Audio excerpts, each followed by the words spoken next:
할렐루야. 전 세계에서 이 방송과 함께하는 모든 분들을 주님의 이름으로 축복합니다. 네, 사도행전 18장을 펼쳐보시겠습니다. 우리가 오전에는 사도행전을 지금 계속 보고 있습니다.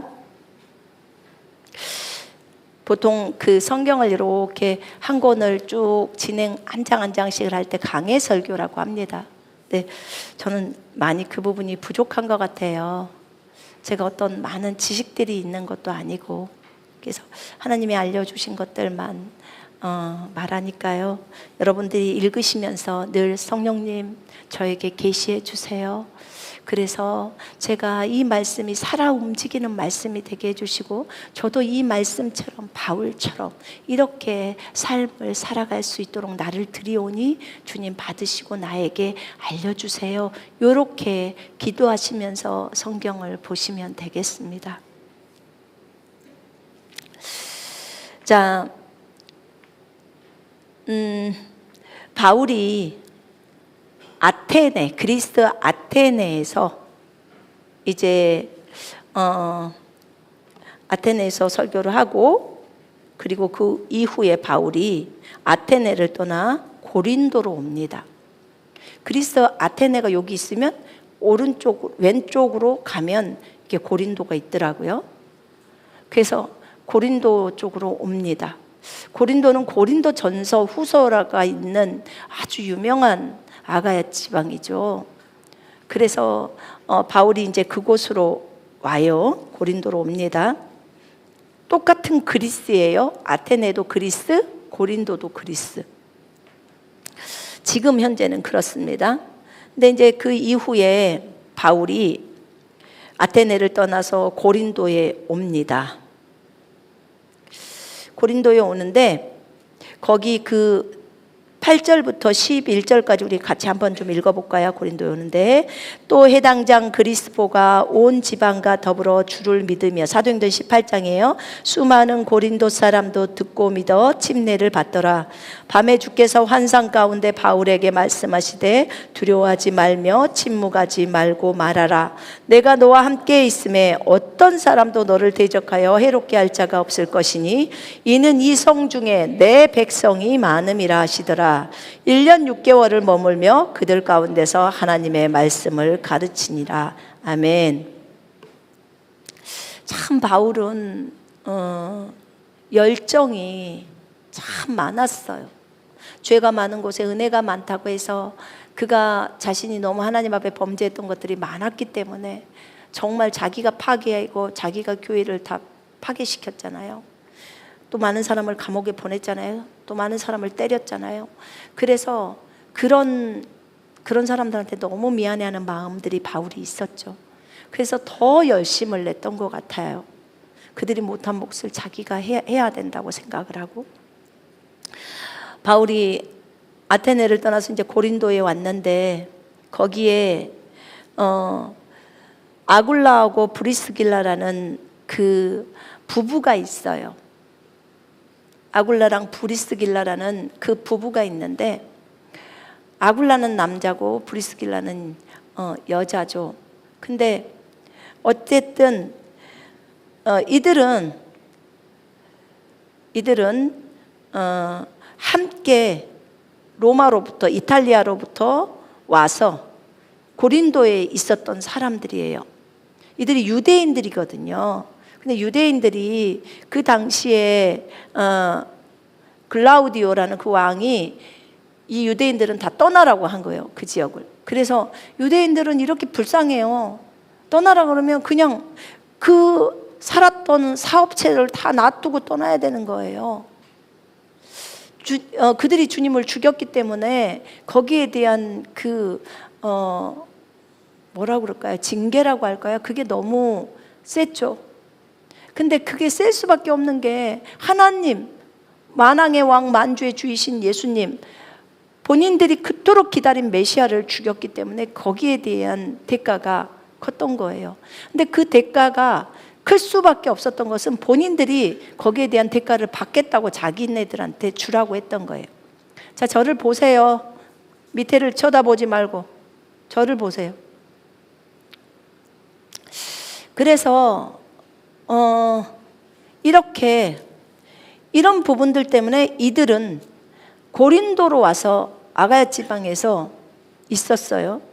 근데 이들은 무엇을 했냐면 천막을 만들어서 팔았던 사람이에요. 사업가였죠. 근데 그 바울이 그들에게 갔어요. 왜냐하면 바울도 천막을 만들어서 파는 사람이에요. 자기가 천막하는 기술이 있었던 거예요, 바울이. 그래서 바울은 어떻게든지 교회에게 피해를 입히지 않으려고 자기가 사역비를 받거나 그러지 않고 자기가 일을 해서 천막을 만들어서 하면서 이제 자기가 그 생계비를 버는 거예요. 벌면서 주님 일을 하는 거예요. 정말 본이 되는 사람이죠. 나중에는 이제 사역이 너무 많기 때문에 그걸 할 수가 없어서 뭐 빌립보 교회도 그다음 데살로니가 교회도 바울에게 사역비를 보내고 이런 것들을 감당했고, 또 다른 무리들이 바울이 일을 잘 할 수 있도록 본인들이 가서 일을 하고 돈을 벌어서 바울을 또 부양하는 그런 것들을 감당했어요. 그래서 같이 동시에 같은 사역들을 그렇게 해 나갔죠. 요즘 그 선교도요 보면 전문인 선교라고 해서 지금 바울이 지금 선교를 하고 있는 거잖아요. 지금 2차 전도 여행이에요. 2차 선교 여행이라고요. 근데 선교 여행을 할 때 보면 우리가 볼 때 전문인 선교라고 있어요. 그래서 전문인 선교는 본인이 직업을 가지고 선교지로 들어오는 거예요. 만약에 미용사다 그러면 미용 기술을 가지고 그곳에 들어와서 미용실을 개업을 해요.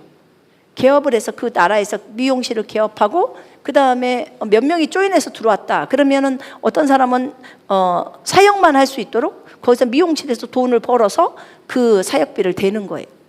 이렇게 하시는 분들도 계세요. 그 팀을 이루어서 그렇게 사역을 하기도 합니다. 그러면 그 사역에 집중해야 될 사람들은 집중하시고 그 다음에 돈을 벌어야 될 사람들은 돈을 벌어서 그 모든 재정들을 감당하는 경우도 있어요. 그렇게 하시는 분도 계셔요.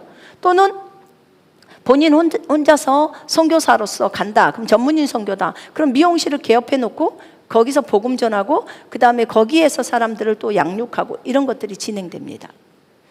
이렇게 해요. 근데 지금 보니까 아굴라랑 브리스길라는 정말 바울과 함께 좋은 팀을 이루었더라고요. 하나님이 이렇게 붙여준 사람들이에요. 그래서 생업이 같으므로 지금 브리스길라 아굴라하고 바울이 하는 직종 일이 같아요. 다 천막을 만들어서 그걸로 돈을 벌어서 사는 사람들이에요. 그래서 같기 때문에 함께 살며 일을 하니 그 생업은 천막을 만드는 것이더라 이렇게 적어져 있죠. 그리고 이제 브리스길라와 아굴라도 다 예수님을 믿지요. 이렇게 하면서 이들은 정말 마지막까지 바울을 정말 열심히 돕는 동역자가 됐어요. 나중에 다른 성경에 보면요 바울이 이런 말을 해요. 다른 부분에서 내 목숨을 위해서 목을 내놓는 자들이라고 적어놔 있어요.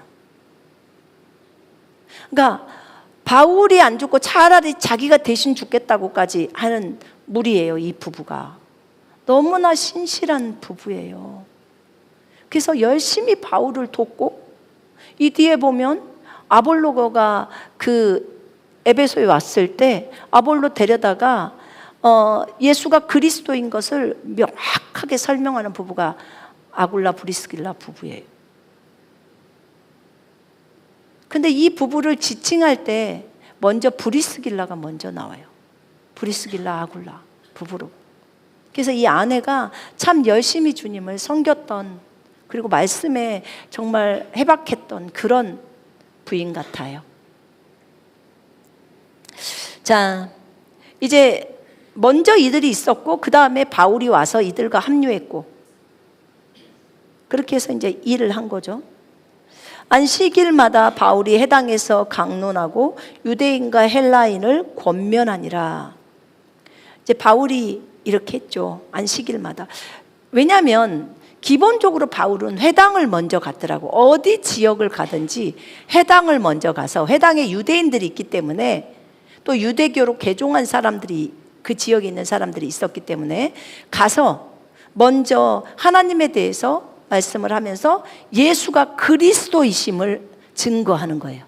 예수가 진짜 여러분들이 기다리는 메시아, 그리스도 하나님의 아들이십니다 라고 얘기를 해요.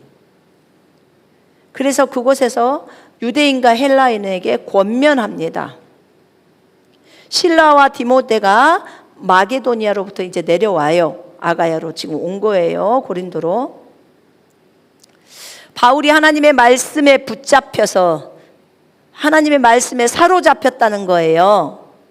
그러니까 말씀에 완전히 사로잡혀서 그렇게 이제 설교를 진행하죠. 그러니까 성령이 꼭 붙들었다는 거죠. 붙잡혀서 유대인에게 예수는 그리스도라고 밝히 증언하니, 유대인들에게 예수가 그리스도라 그러면 돌 맞아요. 여러분 왜 돌 맞는 줄 아세요? 유대인들은 오직 유일신이신 여호와 하나님만 믿는 거예요. 하나님은 한 분이야. 근데 이 말을 해주는데 예수님이 여호와라는 구절이 스가랴서에 있잖아요. 예수님이 재림하는 내용들이 나와요. 그러면 우리가 계시록의 19장에 보면 예수님이 재림하시잖아요. 근데 스가랴에는 여호와가 재림해요. 그럼 예수님하고 여호와가 동일 인물이라는 거죠. 한 아이가 태어났고 그의 어깨에 정사가 있는데, 정부가 있는데, 그는 전능하신 하나님이라, 영존하신 아버지라, 기묘자라, 모사라. 영존하신 아버지래요. 우리가 그토록 말하는 아버지, 그 영존하신 아버지라는 거예요. 평강의 왕이라. 어떻게 설명할 거예요? 그렇게 설명을 해버리는데 성경이. 그렇다면 결국은 구약의 여호와가 사람의 몸을 입고 신약의 예수로 들어왔다는 거예요. 이 얘기가 이사야서 9장만 보더라도, 9장 6절에만 보더라도. 그래서 유대인들이 제일 힘들어하는 게 이사야서 9장하고 이사야서 53장이 못 견뎌요. 어떻게 영존하신 아버지가 나와? 한 아기가 태어났는데 영존하신 아버지래. 뒤로 넘어갈 일이죠. 그러지만 이사야가 써놨어. 그러니까 이러지도 못하고 저러지도 못해. 근데 자기네가 예수를 죽였어. 그래서 받아들일 수도 없어. 그런데 바울이 하나님의 말씀에 사로잡혀서 유대인들에게 예수가 그리스도, 살아계신 하나님 설명합니다. 그 성경에서 말하고 있는 그 아들이라고, 메시아라고, 영존하신 아버지고 전능하신 하나님이라고 이사야가 애원해놓은 그분이라고 말을 합니다. 그랬더니 그들이 대적하여 막 비방해. 어디서 감히 하나님이라고 하냐고. 하나님 한 분밖에 없는데. 그래, 그 한 분이다. 믿을 수가 없어. 하나님이 어떻게 사람이 돼? 그래서 막 비방합니다. 그래서 바울이 옷을 탈탈 털어요. 내가 이제 나는 피로, 이 너희 피가 너희 머리로 돌아갈 거야. 나는 깨끗해. 왜냐면 내가 설명했는데도 너희가 듣지 않았어. 좋아, 나는 이제부터 이방인에게로 간다. 내가 먼저 유대인들을 생각해서 너희의 하나님이시기 때문에 그래서 설명을 했건만 너희가 지금 거절하는 거야. 오케이, 나는 이방인에게 갈 거야. 그래서 유수도라고 하는 사람의 집에 들어갑니다. 하나님을 경외하는 사람이었어요. 정말 하나님을 경외하는 사람. 그 하나님을 경외하는 그 사람의 집에 들어가서 이제 그곳에서 또 이야기를 합니다. 그러면서 그 옆에 해당이 있었는데 그 해당장 그리스포가 온 지방과 더불어 주를 믿어버립니다. 주님을 믿어버려요. 회당의 장 유대인이에요. 그 해당의 장이 유대인들의 장이라는 거죠. 그리스포가 예수님을 믿어요. 가족과 더불어서 주를 믿고 수많은 고린도 사람도 듣고 믿어서 침례를 받더라. 여기서 부흥이 일어나 버리는 거예요. 수많은 사람이라는 거예요. 수많은 사람은 10사람을 갖고 수많다고 말하지 않습니다. 100사람 갖고 수많다고 하지 않아요.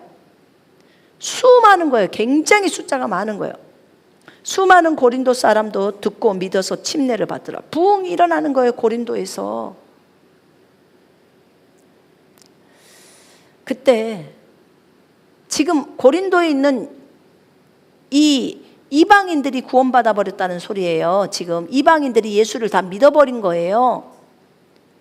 그러니까 얼마나 놀랐겠어요. 그들이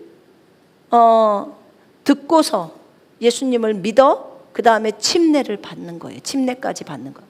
듣고 믿고 침례는요 그냥 세트라고 하면 돼요. 여러분 사실 침례는 그렇게 늦게 받는 게 아니에요. 물침례를 받을 때 오늘 구원 받았다 그러면 오늘 바로 물침례를 받아야 돼요.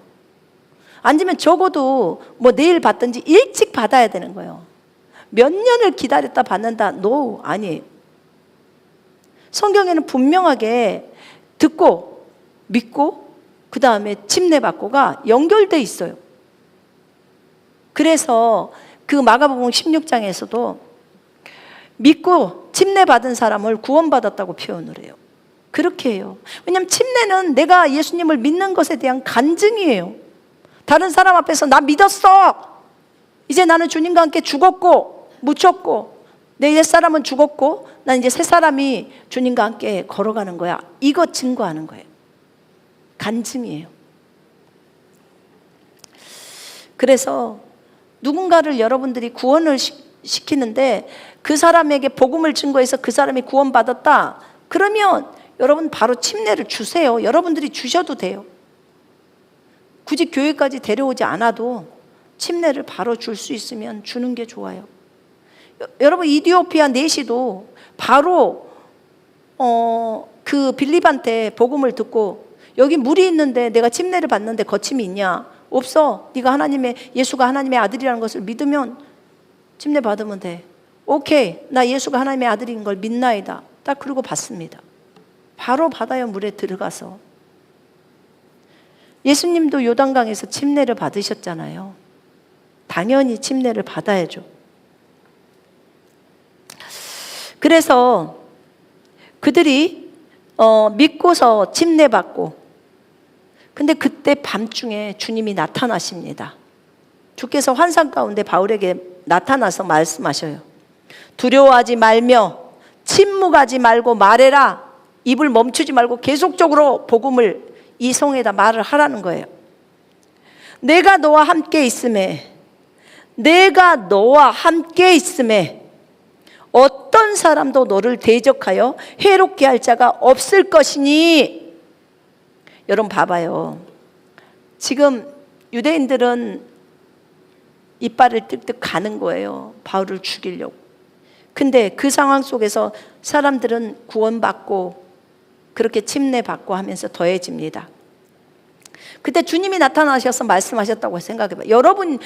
바울이 여러분이라고 한번 생각해보면 여러분 어떨 것 같아요? 이때 주님이 딱 나타나셔서 두려워하지 마, 계속해서 외쳐, 복음을 계속 외쳐라. 내가 너와 함께 있어. 어느 누구도 너를 해할 수 없어. 왜냐하면 이 성 중에 내 백성이 많아. 주님은 전지하시기 때문에, 모든 걸 아시기 때문에 자신의 백성이 많다는 것을 다 알고 계시는 거예요. 그러니까 더 많이 전하면 그 사람들이 다 예수께로 돌아올 거야 라고 말씀을 하고 있는 거예요. 그래서 얼마나 힘을 많이 받았게요. 그랬죠. 당연하지 않아요? 여러분 많이 힘들고 어려울 때 갑자기 꿈에 주님이 나타나서 아들아, 딸아, 내가 너와 함께하고 있어. 두려워하지 마. 네가 맡았던 그 일들을 최선을 다해서 하거라. 내가 너와 함께하고 있다. 그러면 얼마나 마음에 위로가 되고 안심이 되겠습니까? 그죠? 그것이 여러분의 간증이라고 한번 생각해 봐요. 저는 이런 말씀을 보잖아요. 그러면 저는 그냥 넘어가지 않아요. 이것을 몇 번을 읽어요. 그리고는 이 말씀을 내 것으로 취해요. 하나님, 주님이 저에게 이렇게 나타나셔서 이렇게 말씀한다면 저는 너무 기쁠 것 같아요. 그때 주님이 저한테 뭐라고 하셨는지 알아요? 나 네 안에 있다 이러시더라. 난 네 안에 있다. 난 네 안에 있어. 너랑 계속 함께하고 있어. 네, 감사합니다. 그 한마디를 듣는데 나 네 안에 있어. 그게 얼마나 큰 위로가 되는지. 여러분, 성령님이 여러분 안에 계시죠? 아멘이에요. 나 네 안에 있어. 주님, 제가 외로워요. 저는 혼자인 것 같아요. 너 혼자 아니야. 나 네 안에 있어. 너와 함께 하고 있어. 이러면 그냥 너무 기뻐가지고 그냥 충만해지잖아요. 하나님, 외롭지 않아요. 괜찮아요. 주님이 저랑 함께 하시기 때문에 어떤 상황 속에서도 외롭지 않아요. 라고 말하면서 그 사람이 힘을 받고 다시 일어나잖아요. 그죠? 그렇듯이. 자, 한번 같이 읽어볼까요? 다시 9절부터 10절을 주님이 나한테 말씀한다고 생각하면 여러분들이 복음을 전할 때도 더 담대해지겠죠. 자, 그 마음으로 한번 우리 안에 있는 성령님이 이렇게 말씀을 하신다고 생각하고 본인한테 말한다고 생각하고 한번 읽어봐요. 시작. 밤에 주께서 환상 가운데 바울에게 말씀하시되 두려워 말며 침묵하지 말고 말하라.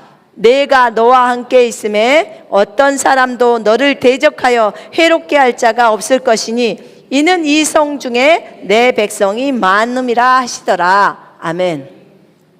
이 바울에게를 자신의 이름을 넣어서 한번 읽어볼까요? 자, 환상 가운데 바울에게 말씀하시되, 여기를 밤에 주께서 환상 가운데 선미에게 말씀하시되, 여러분들의 이름을 넣어서 시작. 밤에 주께서 환상 가운데 선미에게 말씀하시되 두려워하지 말며 침묵하지 말고 말하라. 내가 너와 함께 있음에 어떤 사람도 너를 대적하여 해롭게 할 자가 없을 것이니 이는 이 성 중에 내 백성이 많음이라 하시더라. 아멘. 아멘. 여러분, 이 말씀을요, 집에 가서 또 다시 되씹어 보시고요. 그리고 다시 자기 이름을 넣어서 이렇게 매일매일 한번 선포를 해보세요. 그러면요, 정말 이 말씀이 너무 크게 다가와 버려요. 그리고 주님이 나와 함께하고 있다는 것이 너무 믿어지고, 세상 끝날까지 우리와 영원히 함께 하신다고 하셨어요. 그지요? 예. 그 말씀이 믿어지는 거예요. 다른 사람이 받은 말씀인데 괜찮아요. 여기에다가 자기 이름 넣고 말을 해요. 그럼 하나님이 나와 함께하고 계신다는 건 다른 성경 구절에 다 나와 있잖아요. 그렇기 때문에 그 진리가 어긋나지 않아요. 근데 그것이 잘 안 다가오니까 읽고 하라는 거예요. 그러면 어느 날 그것이 깊이 다가와요. 주님이 나와 세상 끝날까지 나와 함께 하신다고 하셨어. 다 믿어지는 거예요. 그리고 두렵지 않아요. 복음을 증거할 때도 담대해져요. 말씀을 이렇게 적용하시면 돼요. 이렇게 이 고린도 지역에 주님의 백성이 많다는 거예요. 예수 믿고 구원받을 사람 많다는 거예요. 주님이 아시기 때문에. 그래서 강하고 담대하게 내가 있기 때문에 너를 해칠 자 아무도 없어. 여러분, 누가복음 10장 19절에 보면 그 말씀 있잖아요. 내가 너희에게 뱀과 정과를 밟으며 원수의 모든 능력을 제어할 권세를 주었으니 너희를 해칠 자가 결코 없으리라. 우리를 해칠 자가 결코 없다는 거예요. 아멘. 여기도 말하잖아요. 바울한테 너를 해칠 자가 결코 없어. 이렇게 주님이 나타나셨고 우리한테는 누가복음을 10장 19절을 줬기 때문에 안 나타나셔도 상관없어요. 그 말씀이 적어져 있어. 그 말씀을 그대로 믿으면 돼. 주님이 안 나타나서 말씀 안 하신 거 하고 안 나타나시고 그 말씀을 누가복음 10장 19절을 그냥 그대로 믿는 거 있잖아요. 그것을 그대로 믿는 것이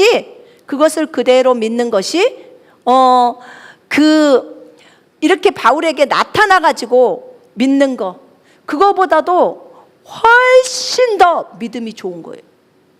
바울한테 이렇게 나타나서 내가 너와 함께하고 있어. 걱정하지 마. 두려워하지 마. 어떤 것도 해할 수 없어. 라고 바울한테 주님이 나타나셔서 말해서 바울이 믿는 그것보다 주님이 나타나지 않았지만 누가복음 10장 19절을 내가 그대로 믿고 어떤 것도 나를 해할 수 없어 라고 그것을 그냥 믿는 거, 그 믿음이 훨씬 세단 소리예요. 누가복음 10장 19절을 믿고 가는 그 믿음이, 그게 복되도다고, 보지 않고 믿는 믿음이 복되다고 하는 말이 그 말이에요. 그 말씀을 보지 않고 믿는 믿음이 훨씬 더 상급이 많아요. 안 보고 믿는 믿음, 여러분 그것을 잊지 마시기 바랍니다. 내가 너와 함께 있음에 어떤 사람도 너를 대적하여 해롭게 할 자가 없어. 그러니까 두려워하지 말고 계속해서 복음을 증거해 라고 바울에게 말했던 거예요. 여러분, 왜 주님은 그러면 그냥 말씀, 그냥 그렇게 성경을 보고 해주면 좋겠지만 이때 누가복음이 안 나왔잖아요. 지금 바울 손에 없잖아요, 그 성경이.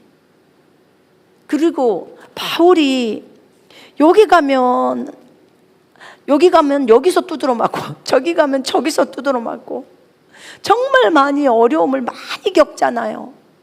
그러니까 그 어려움 가운데 있을 때 주님이 딱 나타나서 바울아, 두려워하지 마. 내가 너와 함께하고 있어. 이 말을 하는 거예요. 어떤 사람도 너를 해할 수 없어. 내가 허락하지 않는 한 어느 누구도 해할 수 없어. 내가 허락하지 않는 한 네 머리카락 하나도 떨어지지 않아. 이거거든요. 그러니까 이런 말이 바울에게는 큰 힘이 된 거예요. 그 당시에 바울. 근데 우리는 그렇게 고통을 바울처럼 당하지 않잖아요. 여러분, 복음 전할 때마다 어저께 많이 두드러 맞으신 분, 복음 전하다. 욕이라도 먹으신 분, 축복해요. 네. 아유, 축하해요. 상급이 쌓였네. 기뻐하고 즐거워하라. 하늘에서 상이 많다. 이렇게 말하잖아요. 예. 우리는 그 말씀대로, 우리 하나님의 아들들은 하나님이 말씀에 놓은 대로 그 말씀을 지키면서 나아가는 거예요. 그래도 바울은 계속 두드러 맞고 너무 많이 맞았잖아요. 그러니까 주님이 한번 나타나셔서 이 말씀을 하실 만하죠. 맞아요. 그래서 한 거예요. 그래서 바울이요, 고린도에서 1년 6개월을 머물렀어요. 1년 6개월, 18개월이죠. 그러면 1년 6개월을 머물면서 그들 가운데서 하나님의 말씀을 가르쳤어요. 그러니까 선교 여행을 가면 보통 한 1년 6개월을 머물고, 에베소에서는 2년을 머물고, 선교 여행이 잠깐 갔다가 한 달 만에 돌아오거나 2달 만에 3달 만에 돌아오는 게 아니고 연수가 몇 년이에요. 그리고 오는 거예요. 바울이 이렇게 고린도에서 영혼들을 잘 세우는 거예요. 하나님의 말씀을, 그들이 구원을 받고 나면 이제는 하나님의 말씀을 계속해서 바울은 가르칩니다. 근데 시간이 좀 지나니까, 한 1년 6개월이 지나고 이러니까 갈리오라는 사람이, 이 아가야가 고린도라고 했죠. 거기가 총독이 되었을 때 유대인이 일제히 일어나서 바울을 이제 대적하고 일어납니다. 그래서 법정으로 데려가요. 유대인들이 고소하는 거예요. 그래서 이 바울이 율법을 어기면서 하나님을 경외하라고 사람들을 권면한다고 이렇게 말을 해요. 그러니까 갈리오라는 이 로마의 총독이죠. 이 로마에서 파견한 이 아가야 지역의 총독인데, 그래서 바울이 설명을 하려고 할 때 그때 갈리오가 이렇게 말합니다. 유대인들에게. 유대인들아, 나 너희들의 율법이나 이런 것들에 대한 것이면 나 이 문제 관여 안 할 거야. 이 바울이란 사람이 어디 남의 물건을 도둑질했다든지, 무슨 잘못된 일들을, 거짓을 말했다든지, 뭐 이런 것들, 불량한 행동을 해서 뭐 다른 사람을 죽였다든지 때렸다든지 이런 행동이 있으면 내가 재판도 하고 다 한다는 거야. 근데 그게 아니고 너희들 율법에 대한 것들, 그런 거라면 나 처리 안 할 거야. 그러니까 너희들이 스스로 처리해. 이렇게 말합니다. 그러면서 그들을 법정에서 쫓아내버렸어요. 그래가지고 그곳에 있는 유대인들이 해당의 장인 소스테네를 잡아다가 법정 앞에서 막 때립니다. 이렇게 행동을 해요. 참 유대인들은 정말 본인들이 그 죄악을 깨닫지를 못하고 있는 거예요. 이제 바울은 여러 날 더 머물다가 이제 배 타고 자기가 파견되어서 왔던 수리아에 있는 안디옥 교회 있잖아요. 시리아 안디옥 교회라고 하는데 그 수리아 안디옥 교회로 돌아가려고 이제는 그렇게 작정을 합니다. 그래서 그렇게 배를 타고 떠나가려고 할 때 브리스길라와 아굴라도 함께 동행합니다. 근데 바울이 서원을 한 게 있었나 봐요. 하나님 앞에 어떤 서원을 드렸는지 모르겠지만 자기가 예루살렘까지 가는 데 있어서 안전하게 서원을 했던지 뭔가 서원을 했어요. 그래서 갱그리아에서 머리를 깎습니다. 갱그리아에 가서 머리를 깎고,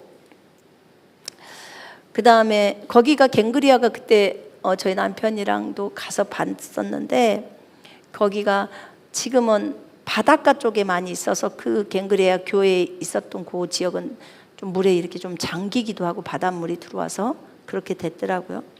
근데 어쨌든 그곳에서 머리를 깎고 또 그곳에 바울이 세웠던 어떤 교회들도 있고 그러더라고요. 바울은 가는 곳마다 예수님을 믿게 해서 교회를 세우게 했습니다. 그리고는 바울이 배를 타고 지금 이제 그리스 쪽이니까 거기서 배를 타고 에베소로 오더라고요. 에베소로. 얼마나 아시아에 가고 싶었잖아요. 2차 전도 여행 때 16장에 아시아로 들어가려고 7교회가 있었던 아시아 그 지역으로 들어가려고 에베소로 들어오려고 많이 애를 썼는데 주님이 못 가게 했어요. 2차 전도 여행 때 처음 시작할 때. 그래서 비두니아로 갔다가 결국은 거기서 마게도냐로 바로 넘어갔잖아요. 비시디아 안디옥 그쪽부터 시작해서 그 다음에 바닷가 쪽으로 와서 결국은 거기서 유럽으로 넘어가게 했어요. 근데 지금 이제 고린도가 유럽이니까 유럽에서 배를 타고 에베소로 이렇게 가서 에베소를 들리고 그 다음에 이제 안디옥으로 가려고요. 에베소를 들렸더라고요. 그러니까 주님이 마지막에는 들릴 수 있도록 허락해 주셨나 봐요. 이 아시아를 그렇게 가고 싶었는데. 그래서 유럽의 사역을 마치고 와서 이제 에베소로 와서 거기 해당에 들어가서 유대인들과 변론합니다. 또 예수가 그리스도인 것에 대해서 또 얘기를 하죠. 바울도요, 어디를 가든지 회당으로 먼저 들어가요. 가서 복음을 증거해요. 유대인들에게 먼저. 유대인들을 참 많이 사랑했잖아요. 같은 동족이니까. 그랬더니 그 에베소에 있는 사람들이, 여러 사람들이 바울한테 더 오랫동안 여기 머물르라는 거예요. 에베소에 머물르라고 하니까 바울이요, 안 돼요. 나 소원한 게 있어서 나 예루살렘에 가야 돼요 하고 거기서 이제 작별 인사를 하면서 만일 하나님의 뜻이면 내가 다시 돌아오겠습니다. 에베소로 돌아오겠습니다 라고 말을 한 거예요. 그리고 에베소를 떠납니다. 그래서 거기 에베소에서 배를 타고 가이사라로 와요. 가이사라. 그래서 두로와 시돈 지역 있잖아요. 거기에 가까운 가이사라로 와서 거기에서 배에서 내립니다. 가이사라에서 내려서 이제 교회로 예루살렘으로 올라갑니다. 예루살렘 교회 가서 인사하고 보고했겠죠. 2차 전도여행 갔다 온 거. 1차 때도 보고를 했으니까.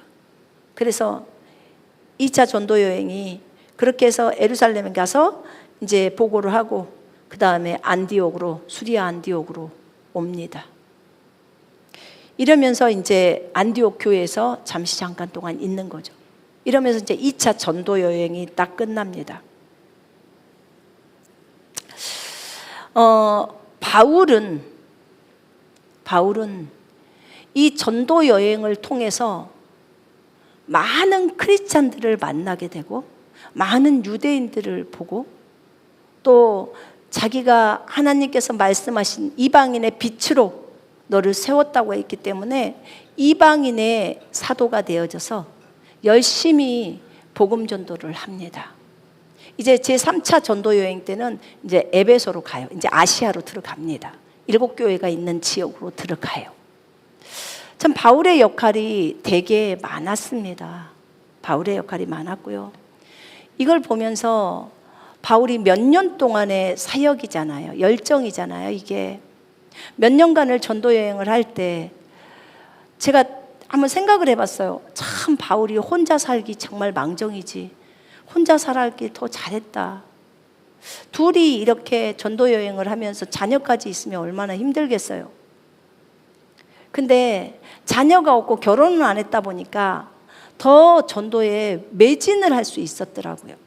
그래서 혼자 독신으로 사는 거 나쁘지 않게 생각되더라고요. 주님 나라를 위해서 살아간다면 그게 마음이 합해져서 함께 갈 수만 있다면 가장 좋은데 그렇지 않을 때는 어렵잖아요. 그래서 예전에 케네스 해긴 목사님도 보면 아내랑 자녀들은 미국의 그 지역에 있고 본인은 6개월간 뭐 이렇게 순회 사역을 갔다가 돌아온다든지 이렇게 하면서 살았더라고요. 그러니까 사실 쉽지가 않았죠. 그 당시야랑은 좀 지금하고는 다르죠. 뭐 비행기가 그렇게 많은 것도 아니고 차를 타고 돌면서 그렇게 하셨더라고요. 근데 이제 그렇게 순회 사역을 하시는 분들을 보면 참 많이 수고하죠.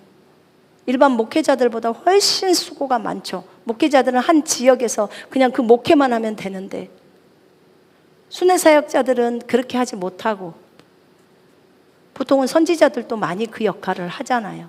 사도들도 그 역할을 많이 하고 돌면서 사역을 진행해 가고 그 하나님께서 하시는 방법이에요. 어떤 사람을 어떤 용도로 불렀기 때문에 그 용도로 사용하는 거예요. 여러분, 우리는 하나님이 우리에게 시킨 일이 하나님의 일이라고 생각합니다. 맞죠? 여러분에게 건축 일을 하라고 했으면 그것이 하나님의 일이에요. 여러분에게 학교에서 무엇을 가르쳐라 그러면 그것이 하나님의 일이에요. 너는 선교사로 가거라. 그것이 하나님의 일이에요. 너는 목회를 하거라. 너는 복음 전도자를 해라. 다 하나님의 일이에요. 각자가 맡은 역할이 다 있어요. 그 일에 최선을 다해야 하는 거예요. 최선을. 그러면 하나님께서 그 사람을 하나님의 원래의 계획대로 쓰십니다. 내가 오늘 어떤 자리에 있는지 모르겠지만 그 자리에서 오늘 주님이 나를 이 자리로 불렀나? 그리고 나에게 이 일을 맡겼나? 그러면 최선을 다하라는 거예요. 성실하게. 맡은 자에게 구할 것은 충성이에요. 충성. 우리는 청직이라고 말했습니다. 청직에 요청되는 것은 충성이에요. 충성. 내가 예수 그리스도께 충성하고 있나? 내 시선과 내 마음을 그리스도께 고정하고 있나? 내가 그리스도만을 사랑하면서 걷고 있나? 예수 그리스도를 깊이 사랑해야 돼요. 여러분, 예수님을 최고로 사랑해야 돼요. 그 다음이 부부예요. 남편이고 아내고가 예수님보다 더 높아서는 안 돼요. 예수님이 가장 높으셔야 돼요. 절대로 사람이 주님의 자리를 차지할 수 없어요. 그럼 큰일 나요. 오직 예수 그리스도, 그분께 여러분은 집중해야 돼요. 예수님이 떠올라야 되고 예수님과 교제하기를 원해야 하고. 옛날에요, 그런 유행가가 있었어요. 앉으나 서나 당신 생각. 그런 거 들어보신 적 있어요? 잘 모르는구나. 굉장히 오래된 노래인데요, 나이 드신 아저씨가 부르셨어. 근데 그 앉으나 서나 당신 생각인데 나는 앉으나 서나 주님 생각, 이렇게로 딱 바꾸면 아주 그 가사가 잘 맞아요. 앉으나 서나 주님 생각. 떠오르는 당신 모습, 떠오르는 우리 주님 모습. 네, 비할 길이 없죠. 그 주님 생각. 정말 좋더라고요. 여러분, 바울처럼 그렇게 주님을 사랑하면서 주님을 위해서 걸으십시다. 우리는 그걸 배워야 합니다. 오늘 바울을 통해서 우리가 배운 것은 주님이 두려워하지 말라는 거예요. 내가 너희와 함께 있다는 거죠. 여러분과 예수님은 함께 계십니다. 아멘. 두려워하지 마십시오. 세상에 나가서 여러분들이 삶을 살 때 두려워하지 마십시오. 주님이 함께하고 계십니다. 무서워하지 마세요. 어떤 것도 여러분을 해할 수 없어요. 겁내지 마세요. 무서우면 방언기도 하세요. 방언기도 하시면 두렵지 않아요. 그리고 하나님을 신뢰하세요. 여러분, 우리가 하나님의 아들들이라고 했죠? 우리가 영들이라고 했습니다. 하나님이 우리와 함께 하시는데 무엇이 두렵습니까? 우리는 하나님의 아들, 딸들로서 하나님의 말씀을 지키는 자들이에요. 하늘의 법인 성령의 9가지 열매인 사랑을 따라서, 믿음을 따라, 평강을 따라, 인내를 따라, 친절을 따라, 선함을 따라, 그리고 온유와 절제를 따라 그렇게 걸어가는 자들이에요. 우리의 삶 속에서 어려움은 있어요. 어려움이 없으면 이것을 실습할 수 있는 기회가 없어요. 하나님께서 성가하게 체험을 충분하게 하게 하십니다.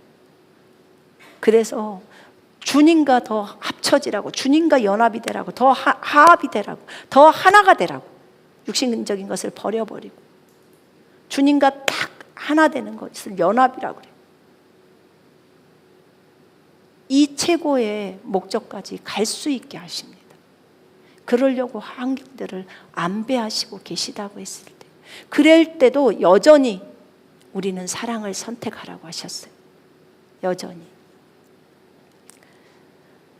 어떤 사람이 어떤 말들을 행할 때도 여전히 사랑만을 선택해서 들어가라고 하셨어요. 그게 우리 하나님의 아들들이, 영들이 살아가는 방법이라고 했어요. 그게 영들이 살아가는 방법이래요. 성경의 방법. 제가 여러분들에게 새벽 예배에서도 일주일에 5번을 권면을 해요. 말씀으로. 또 금요 예배도, 또 주일도 2번. 제가 그러고 보니까 8번 설교를 하네요. 이제 일주일에 8번을 설교를 해요. 설교를 작게 하는 게 아니에요. 근데 그 많은 설교가 내 가슴 심령을 강타하고 있는가? 여러분들이 생각해 보셔야 돼요. 하나님이 내 입술을 통해서 여러분에게 얘기를 하고 있는데 그 얘기를 내가 잘 듣고 있는가? 내가 하나님을 신뢰하고 있는가? 사람을 신뢰하고 있는가?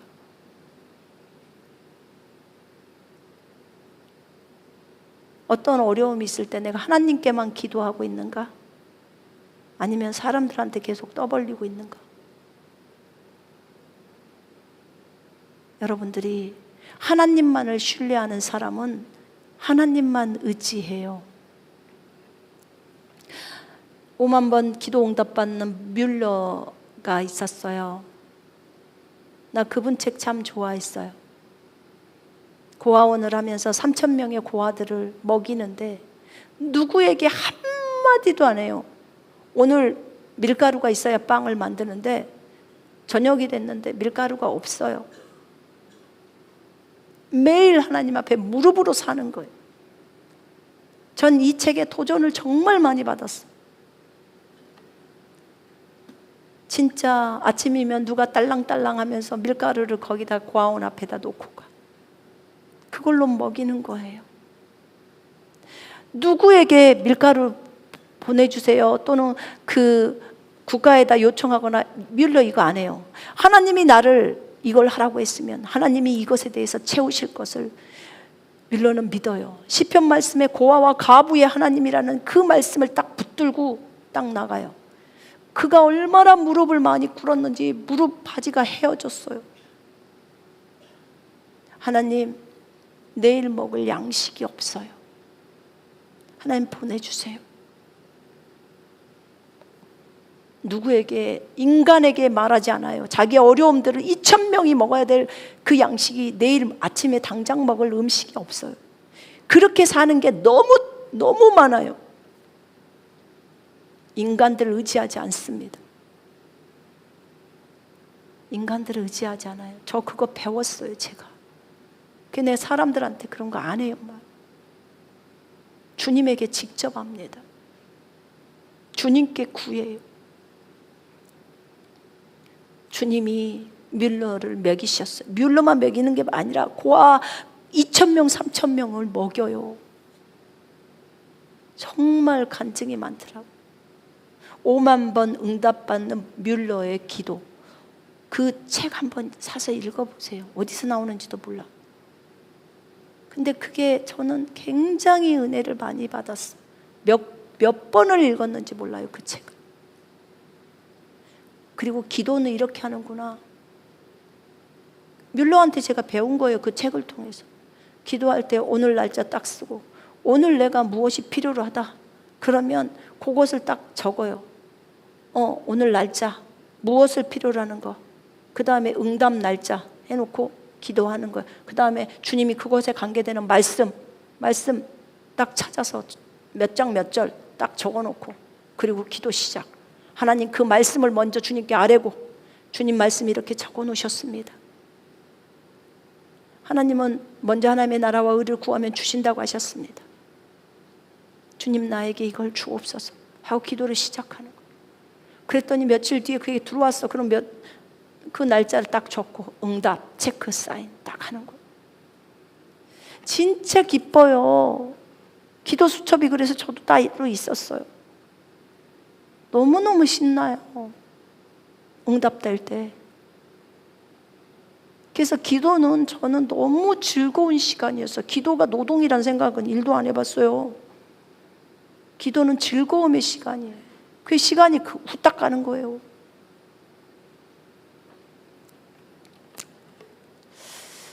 배우십시다. 우리 모두가 배워야 합니다. 우리 모두가 하나님만을 의지하는 걸 배워야 돼요. 하나님께서 우리의 기도를 들으시는 아버지라는 것을 잊지 마셔야 합니다. 아멘. 치유를 놓고 기도할 때도 이 부분의 일정 부분이 조금 치유가 되고 있다 그러면, 나아지는 게 보고 있다 그러면 계속적으로 그 말씀을 붙들면서 하다 보면 어느새 점점 프로테지가 더 많게 되면서 완전히 다 나아요. 근데 뒤로 물러서지 마요. 오늘 20% 나왔다고 해서 뒤로 물러서지 마요. 내일 모레 되면 30%가 되고 40%가 되고 그러면서 다 나아버리면 돼요. 낫기만 하면 되잖아요. 그리고 주님과 깊어지면 되잖아요. 그런 마음으로 여러분 뒤로 물러서지 말고 포기하지 말고, 바울의 주특기는 포기를 안 합니다. 그래서 기어이 그 일들을 완수해내요. 그렇게 하시는 여러분과 제가 되었으면 좋겠습니다. 네. 자, 기도하십시다. 하나님 아버지, 감사합니다. 바울이 참 주님을 위해서 열심히 달렸습니다. 주님께서 바울에게 나타나셔서 두려워하지 말라고, 내가 너와 함께하고 있다고 그렇게 말씀하셨고, 그리고 주님께서 바울을 위로하시고 세상 끝날까지 내가 항상 너와 함께 있다고 말씀하신 것처럼, 예수님이 우리 모든 사람들에게 세상 끝날까지 내가 너랑 함께 있을 거야, 어떤 것도 너희를 해할 수 없다고 그렇게 주님이 말씀해 주셨습니다. 주님 감사합니다. 또 뮬러의 삶을 보면서도 그 하나님만을 신뢰하고 갔을 때 그 하나님께서 모든 필요를 채워주신 정말 약속에 신실하신 하나님인 것을 뮬러의 삶을 통해서 보여줬습니다. 술주정뱅이였던 뮬러가 완전히 변화된 사람으로 삶을 살아갑니다. 아버지, 우리도 과거에는 그랬습니다. 그러나 이제는 주님만을 바라보면서 그렇게 온전히 주님만을 의지하면서 걷기를 원합니다. 사랑하는 주님, 너무나 감사합니다. 우리 모두를 성령으로 충만하게 기름 부어 주옵소서. 바울처럼, 뮬러처럼 그렇게 하나님을 신뢰하며 걷는 우리들이 되기를 원합니다. 보지 않고 믿는 믿음이 복되도다라고 말씀하셨습니다. 성경에 적어져 있는 말씀만을 붙들면서 걸어가는 하나님의 아들들이 되게 하옵소서. 하나님의 말씀을 온전히 믿고 신뢰하는 영들이 되게 하옵소서. 하늘의 법을 따라서 성령의 9가지 열매가 법인데 그 열매를 따라서 걷게 하시고 속 안에 있는 성령님, 그 성령님께 순종하게 하소서. 성령님은 성경을 벗어나서 가시지 않습니다. 아버지여, 우리가 말씀 안에서 늘 언제나 주님 사랑하며 지체들 사랑하며 영혼들을 섬기며 주님을 영으로 잘 섬기며 그렇게 나아가게 하옵소서. 주님 감사합니다. 주님의 이름만이 홀로 높임을 받으소서. 오로지 하나님 한 분만을 신뢰하면서 그렇게 걷는 우리가 될 수 있도록 주님 도와주옵소서. 나사렛 예수 이름으로 명령하노니 모든 악하고 더러운 질병의 영들아, 예수 이름으로 대적하노니 이 방송과 함께하고 있는 모든 형제 자매에게서 다 떠나갈지어다. 가족 식구들에게서 떠나갈지어다. 주 예수 이름으로 명령한다. 바이러스는 다 없어질지어다. 악한 바이러스는 다 없어질지어다. 염증은 다 없어질지어다. 증상이나 통증도 다 사라질지어다. 모든 감기 증상은 다 사라질지어다. 콧물, 코막힘, 기침, 가래, 머리 아프고 귀 아픈 증상은 다 사라질지어다. 근육통은 다 없어질지어다. 오장육부는 강건할지어다. 자궁과 유방도 건강할지어다. 신장은 건강할지어다. 심장도 강건할지어다. 하나님, 시력이 잘 보이게 하옵소서. 예수 이름으로 눈은 밝아질지어다. 예수 이름으로 귀는 다 건강할지어다. 잘 들릴지어다. 황반변성은 다 없어질지어다. 하나님, 시신경이 다 회복되게 하옵소서. 주 예수 이름으로 입의 어눌함은 다 사라질지어다. 뇌는 강건하라. 예수 이름으로 뇌는 강건할지어다. 뇌는 다 정상으로 회복되어질지어다. 기억력, 집중력, 암기력, 통찰력 주님 주시고, 아버지, 뇌가 예수 이름으로 창조 때 하나님 아담에게 주셨던 뇌가 예수님이 십자가에 달리심으로 모든 저주에서 다 회복되어야 되는 것이 마땅하다고 생각합니다. 하나님, 적어도 우리의 뇌가 아담처럼은 되어야 합니다. 주님께서 모든 저주에서 우리를 속량하셨기 때문에 아버지, 이 뇌가 아담과 같은 그런 뇌가 될 수 있도록 회복시켜 주옵소서. 하나님이여, 주 예수 이름으로 주님의 지혜로 충만하게 하시고 주님의 말씀을 온전히 신뢰하며 순수하고 순결한 마음으로 주님 말씀을 붙들고 걸어갈 수 있도록 인도해 주옵소서. 아버지, 감사합니다. 겸손이 아버지 성령의 9가지 열매 중에 있습니다. 날마다 겸손함으로, 온유가 겸손이라고 했사오니 겸손함으로 자신의 육신적인 생각들을 버리고 하나님의 말씀을 따라서 늘 걷는 우리가 될 수 있게 인도해 주옵소서. 형제자매들 하는 모든 사업 위에 기름 부어 주셔서 하나님 잘되게 하시고 고객들의 눈에 은총과 호의를 있게 하셔서 장사도 잘할 수 있도록, 영업도 잘할 수 있도록 주님 인도해 주옵소서. 하나님 감사합니다. 섬기고 있는 할머니들 복음을 잘 증거할 수 있게 하시고, 또 일곱교회 하나님 또 어린아이들에게 전도할 때도 아버지 하나님 영혼들 붙여주셔서 그 영혼들이 하나님 구원받을 수 있도록, 무슬림의 영혼들이 예수께로 다 돌아올 수 있도록 인도해 주옵소서. 아버지 내일 지체들 또 한국으로 돌아오는데 아버지 비행기 난기를 타지 않게 하시고 안전케 하셔서 잘 들어올 수 있도록 주님 인도해 주옵소서. 우리 모두를 성령으로 충만하게 하시고 악으로부터, 사고로부터, 질병으로부터, 악한 것들로부터, 천재지변으로부터, 화재로부터 주님 안전하게 지켜 보호해 주시고 모든 사건과 사고로부터 안전케 하옵소서. 오직 주 예수 그리스도 한 분만을 의지하며 걷는 우리가 되게 하옵소서. 아버지 감사합니다. 주님, 주님이 기뻐하신 일들을 우리가 하게 하옵소서. 주님 의지하옵고 주 예수 그리스도 이름으로 아버지께 기도드렸습니다. 아멘.